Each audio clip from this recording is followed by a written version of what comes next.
Gold man గా ఎందుకు చలామణి అవుదాం అనుకున్నారు సూర్యాభాయ్? అంటే మీరు ఏం మాట్లాడుతున్నారు నాకు అర్థం కావట్లేదు మేడం. సార్ ఏమన్నారు? గోల్డ్ కాదు కదా, ఇన్ని లోహాలు కలిస్తే దాన్ని గోల్డ్ అని ఎందుకు అంటారు మేడం? సార్ ఏం చెప్తున్నాడు మీరు వినండి పూర్తిగా. అందులో మీకు ఏం చెప్పాను నేను, వేటుతో సంబంధం లేదు, దాంట్లో గోల్డ్ వేసి మనం చేయొచ్చు. వెండి మీద గోల్డ్ పూత పూయించారు.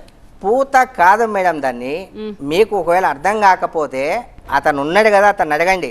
చిన్నబాయికి సంబంధించిన వ్యక్తి ఉన్నాడు కదా, అతన్ని క్లియర్ గా చిన్నబాయికి సంబంధించిన వ్యక్తి ఉన్నాడు కదా, లేదు మీరు క్లియర్ గా క్లారిటీగా చెప్పండి. ఇక్కడ 100 మంది చూస్తున్నారండి, అర్థమవుతుందా? ఇక కొన్ని లక్షల మంది చూస్తున్నారు. సరే